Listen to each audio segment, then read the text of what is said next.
student. I am from Sharda Sanskar School and today I will teach you Hindi subject of class third.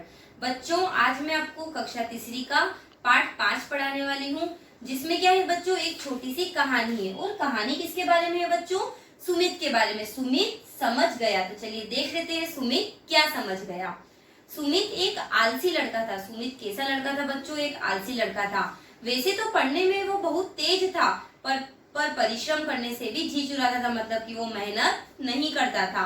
सुबह उसकी mummy school जाने के लिए जब उसे बार बार जगाती तो वो हूं हाँ करके फिर सो जाता। जब विद्यालय जाने का समय हो जाता तब वह हड़बड़ाकर उठता, जैसे तैसे हाथ मुंह धोकर और स्कूल के कपड़े पहनकर तैयार हो जाता। बच्चों, वो पढ़ने में तो बहुत अच्छा था, पर अपना काम समय पर नहीं करता था, बहुत ही आलसी था। उधर सड़क पर स्कूल बस हॉर्न देती रहती, इधर सुमित जूते के फीते बांधने में लगा रहता।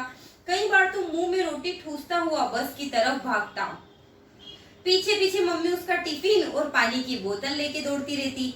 स्कूल जाते समय सुमित सारे घर को सिर पर उठा लेता था। बच्चों, अगले महीने सुमित की परीक्षा थी।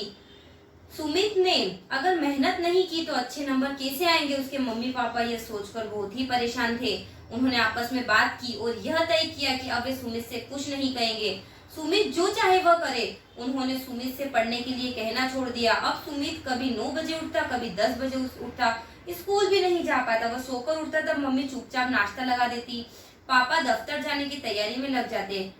सुमित के भाई बहन खेलते चले जाते या फिर अपनी अपनी किताबें लेकर पढ़ने बैठ जाते।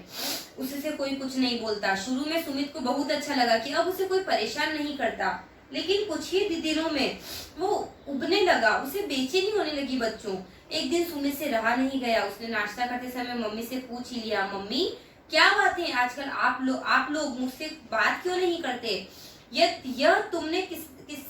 यह तुमसे किसने कहा बेटा? मैं तुम्हें खाने के लिए पूछती हूँ, तुम्हारी जरूरतें पूछती हूँ, ऐसा किसने कहा बच्चों? ऐसा उसकी मम्मी ने कहा। नहीं मम्मी, मैं यह कह रहा हूँ कि पहले आप लोग मेरी आदतों के लिए मुझे कितना टोका करते थे, अब तो कुछ कहते ही नहीं। रिमझिम और आदित्य भी आजकल सवाल पूछने मेरे पास नहीं आते।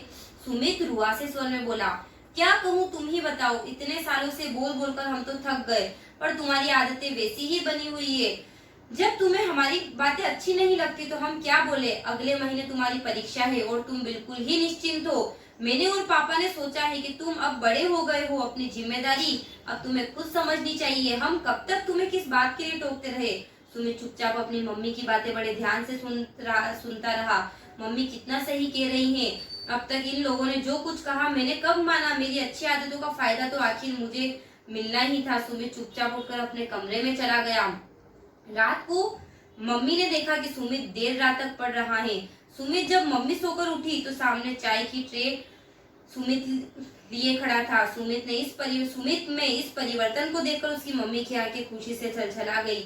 उन्हें उठकर सुमित को गले लगा लिया। सो बच्चों, अगर आपको जीवन में कुछ करना है तो आपको मेहनत करनी पड़ेगी और आलस को त्यागना पड़ेगा। थैंक यू सो मच बच्चों।